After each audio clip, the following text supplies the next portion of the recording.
Welcome into our 9th season overall and our 4th in the Premier League. And we start by seeing that I was offered the England job in the off-season, and always nice to get the recognition you deserve, but we did decline that, obviously. Started off with a game against Newcastle, ended up being a 0-0 draw. That goal was disallowed. Not much else to report in that game, so a 0-0 draw to kick off with. Straight back into it, away at Crystal Palace, hopefully trying to kick off this season with a good start. And not going to be really, is it? We did take the lead, but then go 2-1 down, which is a bit of a disappointment, really.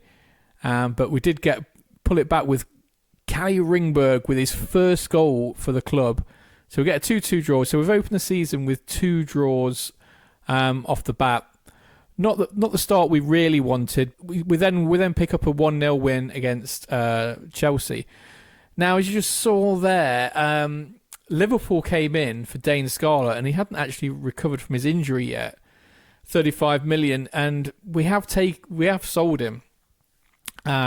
He wanted to move to Liverpool. It's always difficult to keep a player when a big club wants them, and although Scarlett had a great first season with us, didn't really do that great last year, so made the decision to sell him. Was looking at quite a lot of players to try and bring in to replace him, but couldn't get a deal over the line, basically. We were kind of a bit hamstrung with how much money I had available and what wages we had. Terrible goalkeeper mistake there by Patterson against Brighton.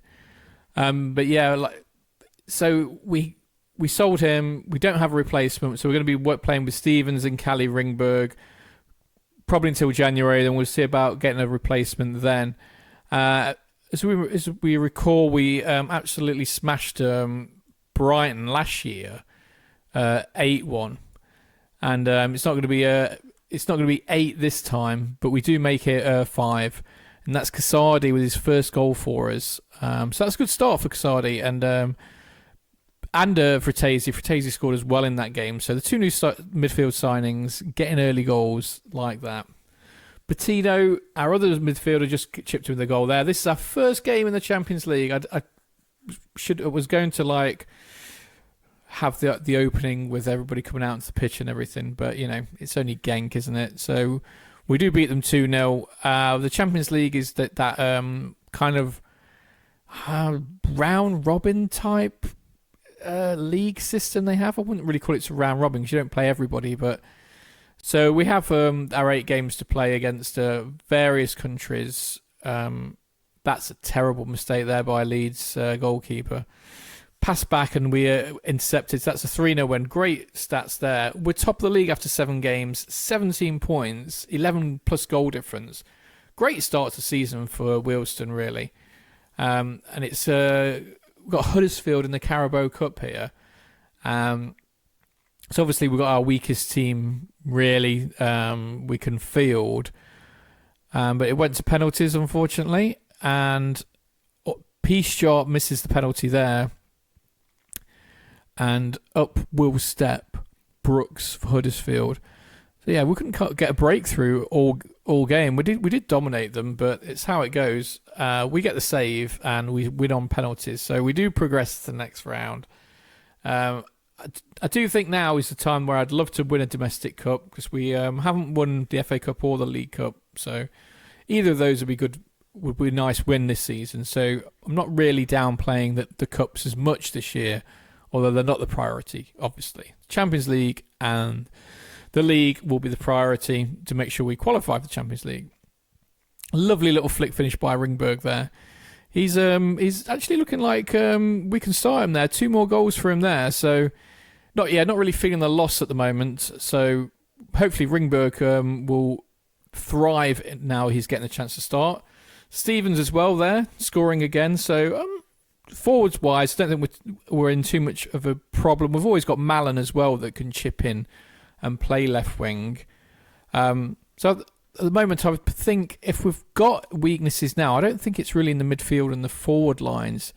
It's probably more at the back. If you look there and the Champions League table, Djurgårdens were top of the Champions League table, the Swedish team. So they've obviously had a few easy games to start their campaign. Now, I believe the way it works, if you're a weak seed, you also play a few teams of your level. So it's supposed to be to try and even things out a bit. So, but I'm not 100% sure how it works, but I know that we will play a couple of weak teams, a couple of really good teams, like two of the. Well, I mean, we're not even a top seed anyway, but if you were a top seed, you would play two of the top seeds. Level on points with Liverpool, one in front of Spurs at the top of the league at the moment. So still flying high in the Premier League, which is good to see. I believe as well with playing Liverpool here, and they're going to beat us 2-1. But this is our first loss of the season, so we've had back-to-back wins, if you can consider a penalty shootout. Well, we ignore the league, that cup.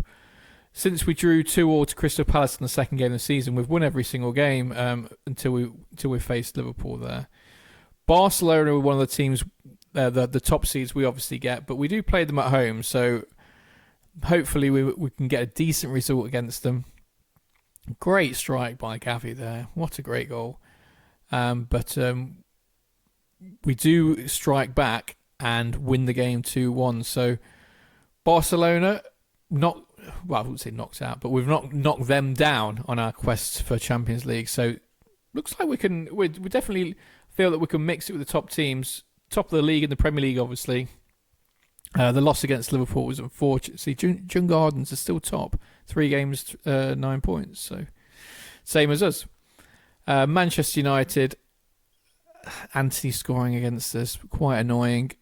He's a lot better in FM than he is in real life. That's for sure. He scores again here. Oh, actually, it's gone down as an own goal to Matheus Fernandes. But away to Old Trafford, didn't get helped there by Lee being sent off, but we're already 2-0 down. And they complete the 3-0 win there with Alex Bainer. I don't really know who he is, but so we've now suffered back-to-back losses in the Premier League after me saying that we ran off all those wins on the trot. Chelsea in the Carabao Cup take an early lead, which was nice in the home tie, but Eddie Militao, not sure what he was doing that high up off from that kind of break, but he equalises in the 80th minute, goes to penalties, and we lose this time on penalties. You can't keep going to penalties and expect it to go through every round, really, can you? So that's us out. Not like I say, I would have liked to have won a cup, but it is how it is. Cali Ringberg, that's his 7th goal of the season already. That's a great start from him, as I have already mentioned. 1-0 up in the 91st minute. Spurs come back and Gutierrez slots it in. Heartbreaker equalising in the 91st minute with only 93 minutes to play. Straight from the kickoff, though. Defender has a nightmare there. Carboni has a deflected shot. We get a 2-1 win, which we probably deserved on the strength of the game. We are now on 26 points. The top 3, Man City, Arsenal, Liverpool, all on 27 points. So a point between the top 4. That's the end of this episode. Thanks for watching, and I'll see you again soon. Goodbye.